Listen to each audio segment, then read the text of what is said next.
Hi friends, welcome to the AS1 classes. So ಇವತ್ತಿನ ದಿವಸ ನಾನು PUC first students permutation and combination second ವಿಡಿಯೋನ ಮಾಡ್ತಾ ಇರೋದು. ಆಲ್ರೆಡಿ ಫಸ್ಟ್ ವಿಡಿಯೋನ ಅಪ್ಲೋಡ್ ಮಾಡಿದ್ದೆ, ಫಸ್ಟ್ ಎಕ್ಸರ್ಸೈಸ್ ಕಂಪ್ಲೀಟ್ ಆಗಿತ್ತು.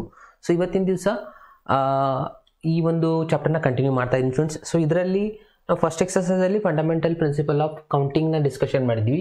ಸೊ ಇವತ್ತಿನ ದಿವಸ ನಾನು ಫ್ಯಾಕ್ಟೋರಿಯಲ್ ಪರ್ಮ್ಯುಟೇಷನ್ನ ಸ್ಟಾರ್ಟ್ ಮಾಡಬೇಕು students actually. So permutation start ಮಾಡೋಕ್ಕಿಂತ ಮುಂಚೆ ಮೊದಲಿಗೆ ನಮಗೆ ಫ್ಯಾಕ್ಟೋರಿಯಲ್ ನೊಟೇಷನ್ಸ್ ಗೊತ್ತಿರಬೇಕು.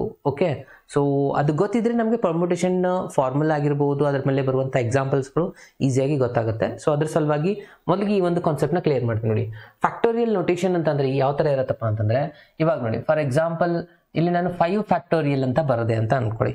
ಈ ಥರ ಸಿಂಬಾಲ್ ಮಾಡ್ತೀವಿ ಸ್ಟೂಡೆಂಟ್ಸ್. ಅಂದರೆ ಇದ್ರ ಮೀನಿಂಗ್ ಏನಪ್ಪ ಅಂದರೆ ನಾವು ಈ ಥರ ಬರೀಬೇಕು ಸ್ಟೂಡೆಂಟ್ಸ್, 5 × 4 × 3 × 2 × 1 ಅಂತ ಹೇಳಿ.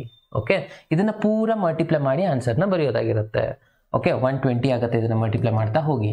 ಓಕೆ, ಅಗೇನ್ 4 ಫ್ಯಾಕ್ಟೋರಿಯಲ್ ಅಂತಿತ್ತಂದರೆ 4 × 3 × 2 × 1 ಅಂತ ಬರೀತೀವಿ. ಅಂದರೆ ಒಂದೊಂದು ಕಡಿಮೆ ಮಾಡ್ತಾ ಬರಬೇಕು, ಲಾಸ್ಟ್ ಎಂಡಲ್ಲಿ ಏನಾಗುತ್ತೆ 1 ಬಂದಿರುವಂಥದ್ದು. ಅಂದರೆ ಇದನ್ನು ಮಲ್ಟಿಪ್ಲೈ ಮಾಡಿ 1 × 2 2 × 3 6 6 × 4 ಅಂದರೆ ಇದು 24 ಆಗಿರುವಂಥದ್ದು ಸ್ಟೂಡೆಂಟ್ಸ್. ಓಕೆ, ಸೊ ಅದೇ ಥರನಾಗಿ ನೀವು ಫಾರ್ ಎಕ್ಸಾಂಪಲ್ 7 ಫ್ಯಾಕ್ಟೋರಿಯಲ್ ಬರೆಯೋದಿತ್ತಂದರೆ 7 × 6 × 4 × ಹಿಂಗೆ ಈ ಥರ ಬರಿಬೋದು. ಅಥವಾ 7 × 6 ಫ್ಯಾಕ್ಟೋರಿಯಲ್ ಇಲ್ಲಿಗೂ ನಾವು ಸ್ಟಾಪ್ ಮಾಡ್ಬೋದು. ಓಕೆ, 7 × 6 × 5 ಫ್ಯಾಕ್ಟೋರಿಯಲ್ ಈ ಥರನೂ ಬರಿಬೋದು. 7 × 6 × 4 ಫ್ಯಾಕ್ಟೋರಿಯಲ್ ನಾವು ಎಲ್ಲಿ ಬೇಕಾದರೂ ಸ್ಟಾಪ್ ಮಾಡಿ. ಫ್ಯಾಕ್ಟೋರಿಯಲ್ ಅಂದರೆ ಇದ್ರ ಮೀನಿಂಗ್ ಏನಾಗುತ್ತೆ, ಇವಾಗ 6 ಫ್ಯಾಕ್ಟೋರಿಯಲ್ ನಾನು ಏನಾದರೂ ಬರೆದ್ರೆ ಏನು ಬರೀಬೇಕಂದ್ರೆ ಲಾಸ್ಟ್ ಎಲ್ಲಿವರೆಗೂ ಬರೀಬೇಕು, 1 ಬರೋವರೆಗೂ. 6 × 5 × 4 × 3 × 2 × 1 ಅಂತ ಹೇಳಿ ಸ್ಟೂಡೆಂಟ್ಸ್. ಓಕೆ, ಸೊ ಈ ಥರ ನಾವು ಮಲ್ಟಿಪ್ಲೈ ಮಾಡ್ತಾ ಹೋಗ್ತೀವಿ. ಓಕೆ, ಇದು ಫ್ಯಾಕ್ಟೋರಿಯಲ್ ನೊಟೇಷನ್ ಅಂತ ಹೇಳ್ತಾರೆ. ಓಕೆ, ಇದರಲ್ಲಿ ನಾವು ಫಾರ್ ಎಕ್ಸಾಂಪಲ್ n ಫ್ಯಾಕ್ಟೋರಿಯಲ್ನ ಸಿಂಪ್ಲಿಫೈ ಮಾಡೋದಿದೆ ಅಂತ ಅನ್ಕೊಳ್ಳೋಣ. ಸೊ ಇದನ್ನು ಯಾವ ಥರ ಬರೀಬೇಕಪ್ಪ ಅಂತಂದರೆ, ಓಕೆ ಅಬ್ಸರ್ವ್ ಮಾಡಿ, n ಫ್ಯಾಕ್ಟೋರಿಯಲ್ ಇತ್ತಂದರೆ ಫಸ್ಟ್ ಏನು ಮಾಡ್ತೀವಿ, n ಆ್ಯಸ್ ಇಟ್ ಈಸ್ ಎಲ್ಲ ಕಡೆ ನೋಡಿ ಫಸ್ಟ್ ನಂಬರ್ನ ಆ್ಯಸ್ ಇಟ್ ಈಸ್ ಬರೀತೀವಿ. ಅದಾದಮೇಲೆ ಇದಕ್ಕೆ ಒಂದು ಮೈನಸ್ ಮಾಡ್ಕೊಂಡ್ಮೇಲೆ ಸೆಕೆಂಡ್ ನಂಬರ್ ಬಂದಿದೆ ಅಲ್ವಾ, ಹಾಗೆ ಇಲ್ಲಿನೂ first number as it is ಬರೆಯೋದು. ಅದಾದಮೇಲೆ ಇದರಲ್ಲಿ ಒಂದನ್ನು ಮೈನಸ್ ಮಾಡ್ಕೊಂಡು ಬರಿತಾ ಹೋಗೋದು, n - 1. ಅಗೇನ್ ನೆಕ್ಸ್ಟ್ ನಂಬರ್ ಬರೆದ್ರೆ n - 2, ಅಗೇನ್ n - 3, ಈ ಥರ ಬರಿತಾ ಹೋಗಬೇಕು. ಓಕೆ, ಇಲ್ಲಿ ಇಂಟ್ರೆಸ್ಟಿಂಗ್ ಇದೆ ನೋಡಿ ಸ್ಟೂಡೆಂಟ್, ಲಾಸ್ಟಲ್ಲಿ ಏನು ಬರೀಬೇಕು, ಲಾಸ್ಟಲ್ಲಿ ಬರೆಯೋದು ಎಲ್ಲದರಲ್ಲಿ ಏನೇ ನೋಡಿ 3 × 2 × 1 ಬಂದಿದೆ ಅಲ್ವಾ, ಹಾಗೆ ಇಲ್ಲಿನೂ ಕೂಡ 3 × 2 × 1 ಆನ್ಸರ್ ಬರುವಂಥದ್ದಾಗಿರುತ್ತೆ. ಅರ್ಥ ಆಗ್ತಾಯಿದೆ ಅಲ್ವಾ? ಸೊ ಯಾಕೆ ನಾನು ಲಾಸ್ಟ್ 3 × 2 × 1 ಬರೆದೆ ಅಂದರೆ n ಫ್ಯಾಕ್ಟರ್ ಯಾವುದೇ ಫ್ಯಾಕ್ಟರ್ ತೊಳಿ ಲಾಸ್ಟಲ್ಲಿ ಏನು ಬರುತ್ತೆ 3 × 2 × 1 ಅಂತಲೇ ಲಾಸ್ಟ್ 1ಗೆ ಎಂಡ್ ಮಾಡಬೇಕು. ಸೊ ಹಾಗಾಗಿ ಈ ರಿಸಲ್ಟು. ಓಕೆ, n ಫ್ಯಾಕ್ಟೋರಿಯಲ್ ಅಂದರೆ ಮಲ್ಟಿಪ್ಲಿಕೇಶನ್ ಆಫ್ ನ್ಯಾಚುರಲ್ ನಂಬರ್ಸ್, ಎಲ್ಲ ನಂಬರ್ಸ್ಗಳನ್ನ ಮಲ್ಟಿಪ್ಲೈ ಮಾಡ್ತಾ ಹೋಗೋದು. ಆ್ಯಕ್ಚುಲಿ ನಾವು ಈ ಥರ ಹೋದೆ ಅಂದರೆ 1 × 2 × 3 × ಅಂದರೆ so on up to n ವರೆಗೂ ಮಲ್ಟಿಪ್ಲೈ ಮಾಡೋದು ಅಂತ ಅರ್ಥ ಅದು. ಓಕೆ, ಅದನ್ನು ನಾವು ರಿವರ್ಸಲ್ಲಿ ಬರೆಯುವಂಥದ್ದು. ಓಕೆ, ಸೊ ಇದನ್ನು ನಾನು ಈ ಫಾರ್ಮ್ಯಾಟಲ್ಲಿ ಒಂದು ಬರೆದೆ, ಅದನ್ನು n ಫ್ಯಾಕ್ಟೋರಿಯಲ್ ಬರೆದಿದ್ರೆ ಏನಾಗಿರೋದು, n ಫ್ಯಾಕ್ಟೋರಿಯಲ್ ನಾನು ಈ ಥರ ಬರಿಬೋದಾ, n × n - 1 ಫ್ಯಾಕ್ಟೋರಿಯಲ್ ಅಂತಲೂ ಬರಿಬಹುದು. ಓಕೆ, ಇಲ್ಲಿ ಒಂದು ಇಂಪಾರ್ಟೆಂಟ್ ರಿಸಲ್ಟ್ ಇದೆ ಸ್ಟೂಡೆಂಟ್ಸ್, ಯಾವುದಪ್ಪ ಅಂದರೆ 0 ಫ್ಯಾಕ್ಟೋರಿಯಲ್ ಆನ್ಸರ್ 1 ಫ್ಯಾಕ್ಟೋರಿಯಲ್ ಇತ್ತಂದರೆ ಏನು ಬರಿತೀವಿ, 1 ಫ್ಯಾಕ್ಟೋರಿಯಲ್ ಆನ್ಸರ್ 1 ಆಗುತ್ತೆ. ಓಕೆ, ಅದೇ 0 ಫ್ಯಾಕ್ಟೋರಿಯಲ್ ಇದ್ದರೆ 0 ಫ್ಯಾಕ್ಟೋರಿಯಲ್ ಆನ್ಸರ್ ಕೂಡ 1 ಬರೀಬೇಕು ಸ್ಟೂಡೆಂಟ್ಸ್. ಯಾಕೆ 1 ಬರೀಬೇಕು, 0 ಫ್ಯಾಕ್ಟೋರಿಯಲ್ ಆನ್ಸರ್ ಕೂಡ ಏನಾಗುತ್ತೆ ಅಂತ ಹೇಳ್ತಾ ಇದ್ದೀನಿ ನಾನು, 1 ಆಗುತ್ತೆ. ಯಾಕೆ ಥರ ಅಂದರೆ ಇಲ್ಲಿ ನೋಡಿ, ಆಲ್ರೆಡಿ ನಾನು ನಿಮ್ಗೆ ಹೇಳಿದೆ ಈ ಒಂದು ರಿಸಲ್ಟ್ಸಲ್ಲಿ ಇಲ್ಲಿ ಏನು ಮಾಡೋಣ, n = 1ನ ಫಿಲಪ್ ಮಾಡೋಣ, ಆಗ ನಮ್ಗೆ ಗೊತ್ತಾಗುತ್ತೆ ಆ್ಯಕ್ಚುಲಿ ಯಾಕೆ ನಾವು 0 ಫ್ಯಾಕ್ಟೋರಿಯಲ್ ಆನ್ಸರ್ನ 1 ತೊಗೋಬೇಕಂತ ನೋಡಿ. ಓಕೆ, ನಾನು ಇವಾಗಲೇ ಹೇಳಿದೆ 0 ಫ್ಯಾಕ್ಟೋರಿಯಲ್ ಆನ್ಸರ್ 1 ಆಗುತ್ತೆ ಅಂತ. ಅವಾಗೇನು ಫಾರ್ಮುಲಾ ಹೇಳಿದೆ ನಿಮ್ಗೆ, ಏನು n ಫ್ಯಾಕ್ಟೋರಿಯಲ್ ನಾನು ಈ ಥರ ಬರೀಬೋದು ಅಂತ ಹೇಳಿದ್ನ, n × n - 1 ಫ್ಯಾಕ್ಟೋರಿಯಲ್ ಅಂತ ಹೇಳಿ. ಇಲ್ಲಿ ನಾವು n = 1ನ ಫಿಲಪ್ ಮಾಡಿದ್ವಿ ಅಂತ ಅಂದ್ಕೊಳ್ಳಿ, ಏನಾಗುತ್ತೆ ಇಲ್ಲಿ 1 ಫ್ಯಾಕ್ಟೋರಿಯಲ್ ಆಗುತ್ತೆ, ಇಲ್ಲಿ 1 - 1 ಫ್ಯಾಕ್ಟೋರಿಯಲ್.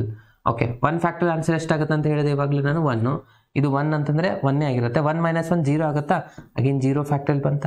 ಸೊ 0 ಫ್ಯಾಕ್ಟೋರಿಯಲ್ = ಎಷ್ಟು ಬಂತು ನೋಡಿ ಸ್ಟೂಡೆಂಟ್ಸ್, 1 ಬಂತಲ್ವಾ. ಓಕೆ, ಯಾವಾಗಲೂ 0 ಫ್ಯಾಕ್ಟೋರಿಯಲ್ ಆನ್ಸರ್ 0 ಬರೆಯೋ ಹಾಗಿಲ್ಲ, 0 ಫ್ಯಾಕ್ಟೋರಿಯಲ್ ಬಂದರೂ ಅದರ ಆನ್ಸರ್ ಎಷ್ಟಾಗಿರುತ್ತೆ 1 ಆಗಿರುತ್ತೆ. 1 ಫ್ಯಾಕ್ಟೋರಿಯಲ್ ಅಂತೂ 1 ಇರುತ್ತೆ. 2 ಫ್ಯಾಕ್ಟರ್ 2 × 1 2ನೇ ಆಗುತ್ತೆ. 3 ಫ್ಯಾಕ್ಟೋರಿಯಲ್ ಬಂದರೆ 6 ಆಗುತ್ತೆ. 4 ಫ್ಯಾಕ್ಟೋರಿಯಲ್ ಬಂದರೆ 24 ಆಗುತ್ತೆ. 5 ಫ್ಯಾಕ್ಟೋರಿಯಲ್ ಬಂದರೆ 120 ಆಗುತ್ತೆ. ಈ ಥರ ಮಲ್ಟಿಪ್ಲೈ ಮಾಡ್ತಾ ಮಾಡ್ತಾ ಹೋಗೋದಾಗಿರುತ್ತೆ ಈ ಒಂದು ಫ್ಯಾಕ್ಟೋರಿಯಲ್ ರಿಸಲ್ಟ್ಸು. ಅದೇ ಥರನಾಗಿ 6 ಫ್ಯಾಕ್ಟೋರಿಯಲ್ ಮಾಡಿ 7 ಮಾಡಿ 8 ಮಾಡಿ ಈ ಥರ ಸಾಲ್ವ್ ಮಾಡೋದಾಗಿರುತ್ತೆ. ಓಕೆ, ಕೆಲವೊಂದಿಷ್ಟು ಎಕ್ಸಾಂಪಲ್ಸ್ಗಳನ್ನ ನೋಡ್ತಾ ಹೋಗೋಣ, ಆಗ ನಮಗೆ ಇನ್ನೊಂದಿಷ್ಟು ಕ್ಲಿಯರ್ ಆಗಿ ಐಡಿಯಾ ಬರುತ್ತೆ. ಓಕೆ, ಫಸ್ಟ್ ಒನ್ ಇಲ್ಲಿ ಅವ್ಯಾಲ್ಯುವೇಟ್ ಅಂತ ನಿಮ್ಮ ಟೆಕ್ಸ್ಟ್ ಬುಕ್ಕಲ್ಲಿ ಕೆಲವೊಂದಿಷ್ಟು ಕ್ವಶನ್ಸ್ ಕೊಟ್ಟಿದ್ದಾರೆ, ಇದನ್ನು ನಿಮ್ಮ ಎಕ್ಸಾಮಲ್ಲಿ ಕೂಡ ಕೇಳ್ಬೋದು. 5 ಫ್ಯಾಕ್ಟೋರಿಯಲ್ ಬರಿ ಅಂತ ಹೇಳಿದ್ದಾರೆ, ಅವ್ಯಾಲ್ಯುವೇಟ್ 5 ಫ್ಯಾಕ್ಟೋರಿಯಲ್ ಇವಾಗಲೇ ನಿಮಗೆ ತೋರಿಸಿದೆ ನಾನು, 5 × 4 × 3 × 2 × 1 ಇಲ್ಲಿ ತನಕ 24 × 5 ಎಷ್ಟಾಗುತ್ತೆ 120 ಆಗುತ್ತಲ್ವಾ. ಎಸ್, ಅಗೇನ್ ನೆಕ್ಸ್ಟ್ 7 ಫ್ಯಾಕ್ಟರಿಯಲ್ ಅಂತ ಕೇಳಿದ್ದಾರೆ.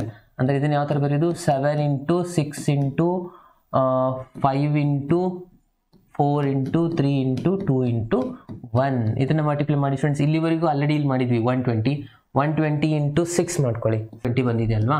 ಸೊ 120 ಇಂಟು 6 ಮಾಡ್ಕೊಳ್ಳಿ.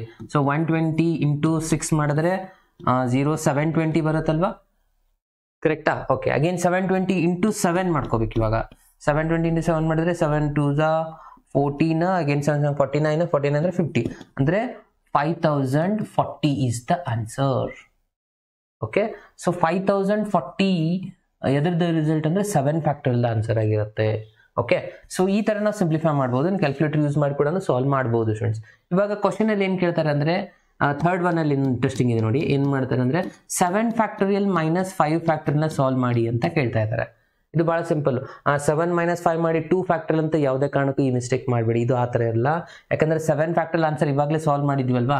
ಎಷ್ಟು ಬಂದಿದೆ ನೋಡಿ, 5040 ಇದೆ, ಮೈನಸ್ 5 ಫ್ಯಾಕ್ಟರಿಯಲ್ ಆನ್ಸರ್ ಎಷ್ಟಿದೆ, 120 ಇದೆ. ಸೊ ಇದನ್ನು ಸಬ್ಟ್ರಾಕ್ಟ್ ಮಾಡ್ಕೊಳ್ಳಿ, ಎಷ್ಟಾಗುತ್ತೆ, 0294 ಅಂದರೆ 4920 is the last answer. Easy ಇದೆ ಅಲ್ವಾ. ಸೊ ಈ ಥರ ಸಿಂಪ್ಲಿಫೈ ಮಾಡಬೇಕು. ಓಕೆ, ಸೊ ಇನ್ನು ನೆಕ್ಸ್ಟು ಇದೇ ಥರ ಇನ್ನೊಂದಿಷ್ಟು ಕ್ವಶನ್ಸ್ ಇದೆ. ಅದೇ ರಿಸಲ್ಟ್ನ 7 ಫ್ಯಾಕ್ಟೋರಿಯಲ್ ಡಿವೈಡ್ ಬೈ 5 ಫ್ಯಾಕ್ಟರಿಯಲ್ ಮಾಡಿ ಅಂತ ಕ್ವಶನ್ ಕೊಟ್ಟಿದ್ದಾರೆ. ಏನು ಮಾಡ್ತೀರಾ, ಇವಾಗ 7 ಫ್ಯಾಕ್ಟರಿಯಲ್ ಆನ್ಸರ್ ಎಷ್ಟು ಬಂದಿತ್ತು, 5040 ಡಿವೈಡ್ ಬೈ 120. ಇದು ಕ್ಯಾನ್ಸಲ್ ಆಗುತ್ತೆ, 12 ಕ್ಯಾನ್ಸಲ್ ಆಗುತ್ತೆ, ಅಬ್ಸರ್ವ್ ಮಾಡಿ. ಇಲ್ಲ ಕ್ಯಾಲ್ಕುಲೇಟರ್ ಯೂಸ್ ಮಾಡಿ ನೀವು ಡೈರೆಕ್ಟಾಗಿನೂ ಆನ್ಸರ್ನ ಬರಿಬಹುದು. ಓಕೆ, ಎಷ್ಟಿದೆ ನೋಡಿ, 504 ಡಿವೈಡೆಡ್ ಬೈ 12 42 ಆಗುತ್ತೆ ನೋಡಿ. ಓಕೆನಾ, so 42 is the answer.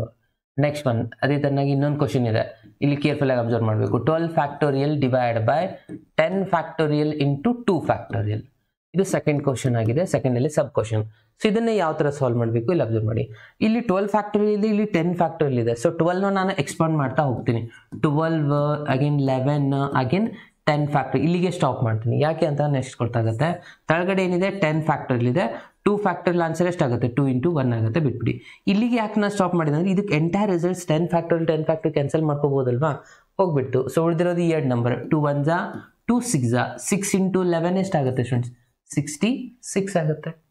Easy ಇದೆ ಅಲ್ವಾ ಕ್ವಶನ್ನು. ಸೊ ಈ ಥರ ನಾವು ಕ್ವಶನ್ನ ಸಾಲ್ವ್ ಮಾಡಬೇಕಾಗತ್ತೆ ಈಸಿ ಮೆಥಡಲ್ಲಿ. ಓಕೆ, ನೆಕ್ಸ್ಟ್ ಒಂದು ಕ್ವಶನ್ ಬಿಡಿ. ಇಲ್ಲೊಂದು ಎಕ್ಸಾಂಪಲ್, ಎವ್ಯಾಲ್ಯುಯೇಟ್ ಒಂದು ಫಾರ್ಮುಲಾ ಕೊಟ್ಟಿದ್ದಾರೆ, ಇದರಲ್ಲಿ ನಾವು n ವ್ಯಾಲ್ಯೂ ಮತ್ತು r ವ್ಯಾಲ್ಯೂನ ಫಿಲಪ್ ಮಾಡಬೇಕು. ಓಕೆ, n ವ್ಯಾಲ್ಯೂನ ಫಿಲಪ್ ಮಾಡಿ ಎಷ್ಟಾಗುತ್ತೆ, 5 ಫ್ಯಾಕ್ಟೋರಿಯಲ್ ಡಿವೈಡ್ ಬೈ r ಅಲ್ಲಿ ಏನು ಹಾಕ್ತೀರಾ, 2 ಹಾಕ್ತೀರಲ್ವಾ, 2 again 5 minus 2 factorial. Okay, so 5 factorial as it is ಬರ್ಕೊಳ್ಳಿ, ಅಗೇನ್ 2 ಫ್ಯಾಕ್ಟೋರಿಯಲ್ ಇಂಟು 5 ಮೈನಸ್ 2 ಅಂದರೆ 3 ಫ್ಯಾಕ್ಟೋರಿಯಲ್ ಆಯಿತು. ಅಂದರೆ ಇದರ ಅರ್ಥ ಏನು, 5ನ ನಾವು 3ವರೆಗೂ ಎಕ್ಸ್ಪಾಂಡ್ ಮಾಡಬೇಕು. 5 into 4 into 3 factorial divide by 2 factorial answer ಎಷ್ಟಾಗುತ್ತೆ, 2ನೇ ಆಗುತ್ತೆ. ಇಲ್ಲಿ 3 ಫ್ಯಾಕ್ಟೋರಿಯಲ್ ಆಸ್ ಇಟ್ ಈಸ್, ಈ 3 ಫ್ಯಾಕ್ಟರ್ ಕ್ಯಾನ್ಸಲ್, 2 1 2 2 ಅಂದರೆ 5 2 10 ಈಸ್ ದ ಆನ್ಸರ್. ಅರ್ಥ ಆಗ್ತಾ ಇದೆಯಲ್ಲ ಸ್ಟೂಡೆಂಟ್ಸ್ ಈ ಎಲ್ಲ ಕ್ವಶನ್ಸು. ಎಸ್, ನೆಕ್ಸ್ಟ್ ಒಂದು ಕ್ವಶನ್ ನೋಡಿ. ಇಲ್ಲೊಂದು ಇಂಪಾರ್ಟೆಂಟ್ ಕ್ವಶನ್ ಇದೆ, ಈಸಿಯೆಸ್ಟ್ ಕ್ವಶನ್. ಇದು ಎಕ್ಸಾಮಲ್ಲಿ ಕೇಳಿದ್ದಾರೆ, ಕೆಲವೊಂದು ಸತಿ ಫಿಲ್ ಇನ್ ದ ಬ್ಲ್ಯಾಂಕ್ಸ್ ಅಲ್ಲಿ ಕೇಳಿದ್ದಾರೆ, ಕೆಲವೊಂದು ಸತಿ 2 ಮಾರ್ಕ್ಸ್ ಅಲ್ಲಿ ಕೇಳಿದ್ದಾರೆ ಸ್ಟೂಡೆಂಟ್ಸ್. ಈ ಒಂದು ಕ್ವಶನ್ನ ಏನು ಹೇಳ್ತಾರೆ ಅಂದರೆ, ಇಲ್ಲಿ ನಾವು ಎಕ್ಸ್ ವ್ಯಾಲ್ಯೂನ ಫೈಂಡ್ ಮಾಡಬೇಕು. ಇಲ್ಲಿದೆ ನಿಮ್ಮದು ಎಕ್ಸ್ ವ್ಯಾಲ್ಯೂ. ಓಕೆ, ಸೊ ಇದನ್ನು ನಾವು ಇವಾಗ ಇಲ್ಲಿ ಸಾಲ್ವ್ ಮಾಡಬೇಕು. ಯಾವ ಥರ ಅಂದರೆ, ಕ್ವಶನಲ್ಲಿ ಏನಿದೆ 1 ಡಿವೈಡ್ ಬೈ 8 ಫ್ಯಾಕ್ಟೋರಿಯಲ್ ಇದೆ ಇಲ್ಲಿ, ಕರೆಕ್ಟಾ. ಅದಾದಮೇಲೆ plus 1 divide by 9 factorial, again x divide by 10 factorial. Okay, so ಇಲ್ಲಿ ನಾವು ಅಬ್ಸರ್ವ್ ಮಾಡಬೇಕಾಗಿರೋದು ಏನಪ್ಪ ಅಂತಂದರೆ, ಎಲ್ಲ ಕಡೆನೂ 8 ಫ್ಯಾಕ್ಟರ್ನ ಕಾಮನ್ ತೊಗೋಬೋದು ನೋಡಿ ಸ್ಟೂಡೆಂಟ್ಸ್. ಇಲ್ಲಿ 8 ಫ್ಯಾಕ್ಟರ್ಲ್ ಆಸ್ ಇಟ್ ಈಸ್ ಇಡ್ತೀನಿ. ಈ 9ನ ನಾನು 9 ಇಂಟು 8 ಫ್ಯಾಕ್ಟರ್ಲ್ ಅಂತ ಬರೀಬೋದಾ. ಅಗೇನ್ ಇಲ್ಲಿ 10 ಇದೆ ಅಂದರೆ 10ನ ಎಕ್ಸ್ಪಾಂಡ್ ಮಾಡಿಕೊಂಡ್ರೆ 10 ಇಂಟು 9 ಇಂಟು 8 ಫ್ಯಾಕ್ಟರ್ಲ್ ಅಂತ ಬರೀಬೋದಾ. ಅಂದರೆ ಎಲ್ಲ ಕಡೆನೂ 8 ಫ್ಯಾಕ್ಟರ್ಲ್ ಮಲ್ಟಿಪ್ಲೈ ಮಾಡ್ಕೊಂಡ್ಬಿಟ್ರೆ ಅಂದರೆ ಕ್ಯಾನ್ಸಲ್ ಆಗಿ ಹೋಗ್ಬಿಡುತ್ತಾ. ಓಕೆ, ಸೊ ಇಲ್ಲಿ 8 ಮಲ್ಟಿಪ್ಲೈ ಮಾಡ್ಕೊಂಡ್ರೆ ಇದು ಕ್ಯಾನ್ಸಲ್, ಇದು ಕ್ಯಾನ್ಸಲ್, ಇದು ಕ್ಯಾನ್ಸಲ್. ಅಂದರೆ ಎಲ್ಲ ಕಡೆನೂ 8 ಫ್ಯಾಕ್ಟರ್ಲ್. ಬೇಕಿದ್ರೆ ನೀವು ಬರ್ಕೊಬಿಡಿ, multiplying by 8 factor on both the side. ಇಲ್ಲಿ 8 ಫ್ಯಾಕ್ಟರ್ ಮಲ್ಟಿಪ್ಲೈ ಮಾಡಿದ್ರೆ ಜಸ್ಟ್ ಇಲ್ಲಿ 1 ಉಳಿಯುತ್ತೆ, ಇಲ್ಲಿ 8 ಕ್ಯಾನ್ಸಲ್ ಆಗಿ 1/9 ಉಳಿಯುತ್ತೆ. ಇಲ್ಲಿ x divide by 9 into 10, 10 into 9 ಇದು ಉಳಿಯಿತು.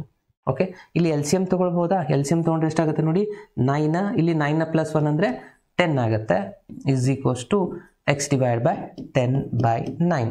ಇವಾಗ ಎರಡು ರಿಸಲ್ಟ್ನ ಈ ಕಡೆ ಶಿಫ್ಟ್ ಮಾಡ್ಕೊಂಡ್ಬಿಡೋಣ. ಅಂದರೆ ನಮಗೆ ಫೈನಲ್ ಆನ್ಸರ್ ಬರುತ್ತಾ, x is equals to, okay ಇವೆರಡು ಈ ಕಡೆ ಹೋದರೆ ಏನಾಯ್ತು ನೋಡಿ, 10/9 ಇತ್ತು, ಇದು ಡಿವೈಡ್ ಬೈ ಈ ಕಡೆ ಬಂದರೆ ಇಂಟು ಆಗುತ್ತೆ. 10 into 9 is equals to x. ಈ 9 ಕ್ಯಾನ್ಸಲ್, 10 ಇಂಟು 10 ಎಷ್ಟಾಗುತ್ತೆ 100. ಸೊ ಅಂದರೆ ಎಕ್ಸ್ ಇಸ್ ಈಕ್ವಲ್ಸ್ ಟು ನಮಗೆ ಆನ್ಸರ್ ಸಿಕ್ತು students. 100 is the answer. Easy ಇದೆ ಅಲ್ವಾ? ಸೊ ಕೇರ್ಫುಲ್ ಆಗಿ ಇದನ್ನ ಸಾಲ್ವ್ ಮಾಡಿದ್ದೆ ಆದರೆ ಆರಾಮಾಗಿ ನಮ್ಗೆ ಇಲ್ಲಿ ಆನ್ಸರ್ಸ್ ಬರುವಂಥದ್ದಾಗಿರುತ್ತೆ. ಸೊ ನೆಕ್ಸ್ಟ್ ಒಂದು ಕ್ವಶನ್ಗೆ ಹೋಗೋಣ. ಸೊ ನೆಕ್ಸ್ಟ್ ಕೆಲವೊಂದಿಷ್ಟು ನಿಮ್ಮ ಎಕ್ಸಸೈಸಲ್ಲಿ ಕೆಲವೊಂದಿಷ್ಟು ಕ್ವಶನ್ಸ್ಗಳಿದ್ದಾವೆ. ಸೊ ಇದನ್ನು ಮಾಡ್ತಾ ಹೋಗೋಣ. 6.2 ಅಲ್ಲಿ ಬರುವಂಥ ಎಕ್ಸಾಂಪಲ್ಸು 8 ಫ್ಯಾಕ್ಟೋರಿಯಲ್ ಆನ್ಸರ್ ಎಷ್ಟಾಗುತ್ತೆ ಇದನ್ನು ನೋಡಿ. 8 ಇಂಟು 7 ಫ್ಯಾಕ್ಟರ್ ಇಲ್ಲಿವರೆಗೂ ಬರೆದ್ಬಿಡ್ತೀನಿ ನಾನು, ಯಾಕಂದರೆ 8 ಇಂಟು 7 ಫ್ಯಾಕ್ಟರ್ ಆಲ್ರೆಡಿ ಸಾಲ್ವ್ ಮಾಡಿದ್ದೆ ನೋಡಿ, 5040 ಬಂದಿತ್ತು. ಇದಕ್ಕೆ ನಾವು ಇಂಟು 8 ಮಾಡಬೇಕು. ಇಲ್ಲ ಸರ್ ನಂಗೆ ನೆನಪಿದ್ದಿದ್ದಿಲ್ಲ ಅಂದರೆ ನೀವು ಕಂಟಿನ್ಯೂಸ್ ಆಗಿ 7 ಇಂಟು 6 ಇಂಟು 5 ಇಂಟು ಈ ಥರ ಬರೋದು ಕಂಪ್ಲೀಟ್ ಆಗಿ ಕ್ಯಾಲ್ಕುಲೇಟರ್ ತೊಗೊಂಡು ಮಲ್ಟಿಪ್ಲೈ ಕೂಡ ಮಾಡ್ಬೋದು. ಸೊ ನಾವು ಆಲ್ರೆಡಿ ಸಾಲ್ವ್ ಮಾಡಿದ್ವಿ, ಹಾಗಾಗಿ 5040 ಇಂಟು 8 ಮಾಡಿಬಿಡೋಣ. ಅಂದರೆ ಎಷ್ಟು ಬಂತು ನೋಡಿ, 40,320. ಎಷ್ಟು ಅಂದರೆ 40,320 is the answer. Okay, so next one, ಇದು ಫಸ್ಟ್ ಕ್ವಶನ್ ಆಗಿತ್ತು. ಇನ್ನು ಸೆಕೆಂಡ್ ಒನ್ ಕ್ವಶನ್ ಏನು ಹೇಳುತ್ತೆ? ಸೆಕೆಂಡ್ ಒನ್ ಕ್ವಶನ್ನಲ್ಲಿ ಏನು ಕೇಳ್ತಾ ಇದ್ದಾರೆ ಅಂದರೆ 4 factorial minus 3 factorial. 4 factorial answer ಆಗುತ್ತೆ 24, again 3 factorial answer 6. So 24 minus 6 ಮಾಡಿದ್ರೆ 18, ಕರೆಕ್ಟ್ ಅಲ್ವಾ? ಈ ಕಡೆ 2 ಆ ಕಡೆ 4. So 18 is simple questions.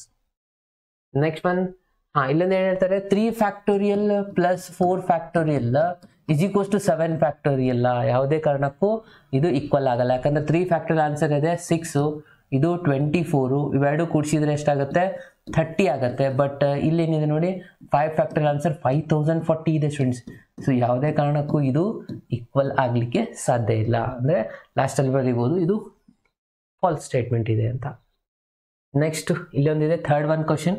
ಇಲ್ಲೇನು ಹೇಳ್ತಾರೆ, 8 factorial divide by 6 factorial into 2 factorial. ಅಂದರೆ 8ನ ನಾವು ಎಲ್ಲಿವರೆಗೂ ಎಕ್ಸ್ಪ್ಯಾಂಡ್ ಮಾಡ್ತಾ ಹೋಗೋಣ 6ವರೆಗೂ, ಅಂದರೆ ಕ್ಯಾನ್ಸಲ್ ಮಾಡ್ಕೊಳ್ಳಿಕ್ಕೆ ಈಸಿ ಆಗುತ್ತಲ್ವಾ. 8 into 7 into 6 factorial divide by 6 factorial into 2 factorial. ಇದೆರಡು ಕ್ಯಾನ್ಸಲ್. 2 ಫ್ಯಾಕ್ಟೋರಿಯಲ್ ಅಂದರೆ ಏನು, 2 ಅಂದಾಗೆ 2 1 ಜಾ 2 4 ಜಾ 7 4 ಜಾ 28. ಕ್ಲಿಯರ್ ಐತಲ್ವಾ? ಈಸಿ ಇದೆ ಅಲ್ವಾ ಎಲ್ಲ questions? Yes. Next one, again ಆವಾಗಲೇ ನಾವು ಸಾಲ್ವ್ ಮಾಡಿದ್ವಿ ಈ ಒಂದು ಕ್ವಶನ್ಸ್ನ. ಸೊ ಮತ್ತೆ ಇಲ್ಲಿನೂ ಇದೇ ಥರನಾಗಿ ಕೇಳಿದ್ದಾರೆ. ಇಲ್ಲಿ ಏನು ಮಾಡ್ಕೋಬೇಕು ನಾವು 1/6 ಬರೀತೀವಿ. ಅಗೇನ್ 1/7 ಇದ್ರೆ ಇದನ್ನು ನಾನು 7 ಇಂಟು 6 ಫ್ಯಾಕ್ಟೋರಿಯಲ್ ಬರೀತೀನಿ students. Again x divide by 8 into 7 into 6 factorial. ಎಲ್ಲ ಕಡೆನೂ 6 ಫ್ಯಾಕ್ಟರ್ನ ಕ್ಯಾನ್ಸಲ್ ಮಾಡಿಕೊಂಡ್ರೆ 1 plus 1 divide by 7 is equals to x divide by 7 into 8 ಉಳಿದಿರೋದು. ಇಲ್ಲಿ 7 LCM ತೊಗೊಂಡ್ವಿ, 7 ಪ್ಲಸ್ 1 8 ಆಗುತ್ತೆ. ಅಗೇನ್ ಇದನ್ನು ಈ ಕಡೆ ಶಿಫ್ಟ್ ಮಾಡಿಕೊಂಡ್ರೆ 7 ಇಂಟು 8 ಆಗುತ್ತೆ, ಡಿವೈಡ್ ಬೈ ಈ ಕಡೆ ಮಲ್ಟಿಪ್ಲೈ ಆಗುತ್ತೆ. ಇಲ್ಲಿ 7 7 ಕ್ಯಾನ್ಸಲ್, 8 ಇಂಟು 8 64. ಅಂದರೆ ಎಕ್ಸ್ ಇಸ್ ಈಕ್ವಲ್ಸ್ ಟು ಎಷ್ಟು ಬಂತು 64 is the answer. Easiest question. Okay, next one question. Again ಇಲ್ಲಿ n ಫ್ಯಾಕ್ಟೋರಿಯಲ್ ಕೊಟ್ಟಿದ್ದಾರೆ divide by n minus r. ಇಲ್ಲಿ ಫಸ್ಟ್ ನಾವು ಫ್ಯಾಕ್ಟೋರಿಯಲ್ ವ್ಯಾಲ್ಯೂನ ಫಿಲಪ್ ಮಾಡಬೇಕು. n is equals to 6 factorial divide by 6 minus 2 factorial. 6 factorial 6 minus 2 ಮಾಡಿದ್ರೆ ಎಷ್ಟು ಬರುತ್ತೆ ನೋಡಿ, 4 ಫ್ಯಾಕ್ಟೋರಿಯಲ್ ಬರುತ್ತಲ್ವಾ. ಸೊ ಹಾಗಾಗಿ ನಾನು 6 ಫ್ಯಾಕ್ಟೋರಿಯಲ್ನ 4 ಬರೋವರೆಗೂ ಸಿಂಪ್ಲಿಫೈ ಮಾಡ್ತೀನಿ. ಇವಾಗ ಇದು 4 ಫ್ಯಾಕ್ಟೋರಿಯಲ್ ಕ್ಯಾನ್ಸಲ್, 6 ಇಂಟು 5 ಮಾಡಿದ್ರೆ 30 ಇಸ್ ದ ಆನ್ಸರ್. ಅದೇ ತರನಾಗಿ ಇಲ್ಲಿ ಇನ್ನೊಂದಿದೆ second question, sub question. 9 factorial minus 9 minus 5 factorial ಆಗುತ್ತೆ. ಸೊ 9 ಫ್ಯಾಕ್ಟರ್ನ ಎಕ್ಸ್ಪಾಂಡ್ ಮಾಡ್ತಾ ಹೋಗಿ 9 ಇಲ್ಲೇನಿದೆ 9 ಮೈನಸ್ 5 ಮಾಡಿದ್ರೆ 4 ಫ್ಯಾಕ್ಟೋರಿಯಲ್ ಬರುತ್ತೆ. ಅಂದರೆ 4ವರೆಗೂ ಎಕ್ಸ್ಪಾಂಡ್ ಮಾಡಬೇಕು. ಇಲ್ಲಿ ಎಷ್ಟಿದೆ ಅಷ್ಟು ನಿಯರೆಸ್ಟ್ ಕ್ಯಾನ್ಸಲ್ ಆಗಲಿಕ್ಕೆ 9 into 8 into 7 into 6 into 5 into 4 factorial cancel. ಇವಾಗ ನೋಡಿ ಈ ಎಲ್ಲ ರಿಸಲ್ಟ್ಸ್ಗಳನ್ನ ಮಲ್ಟಿಪ್ಲೈ ಮಾಡ್ಕೋಬೇಕು, ಅವಾಗಲೇ ನಮಗೆ ಕಂಪ್ಲೀಟ್ ಆಗಿ ಆನ್ಸರ್ ಸಿಗುವಂಥದ್ದು ಸ್ಟೂಡೆಂಟ್ಸ್. ಓಕೆ, ಸೊ ನಾನು ಇವಾಗ ಒಂದೊಂದಾಗಿ ಮಲ್ಟಿಪ್ಲೈ ಮಾಡ್ತೀನಿ. 9 ಇಂಟು 8 ಇಂಟು 7 ಇಂಟು 6 ಇಂಟು 5 ಅಂದರೆ 15,120 ಆಗುತ್ತೆ ನೋಡಿ. 15,120 is the answer. Okay, so ಇದಿಷ್ಟು ಎಕ್ಸಾಂಪಲ್ಸ್ಗಳಾಗಿರುವಂಥದ್ದು ಫ್ಯಾಕ್ಟೋರಿಯಲ್ ಮೇಲೆ. ಇನ್ನು ನೆಕ್ಸ್ಟ್ ಕ್ಲಾಸಲ್ಲಿಂದ ನಾನು ಏನು ಡಿಸ್ಕಷನ್ ಮಾಡ್ತೀನಪ್ಪ ಅಂದರೆ ಆ್ಯಕ್ಚುಲಿ ಪರ್ಮುಟೇಷನ್ ಅಂದರೆ ಏನು, ಪರ್ಮುಟೇಷನ್ ಫಾರ್ಮುಲಾ ಯಾವುದಿದೆ, ಇದರಲ್ಲಿ ಬರುವಂಥ ಕ್ವಶನ್ಸ್ಗಳು ಯಾವ ಥರ ಇದ್ದಾವೆ, ಒಂದೊಂದಾಗಿ ನೆಕ್ಸ್ಟ್ ಕ್ಲಾಸಲ್ಲಿ ಡಿಸ್ಕಷನ್ ಮಾಡೋಣ ಸ್ಟೂಡೆಂಟ್ಸ್. ಅಲ್ಲಿವರೆಗೂ ಕೀಪ್ ವಾಚಿಂಗ್, ಕೀಪ್ ಲರ್ನಿಂಗ್. ಬಾಯ್.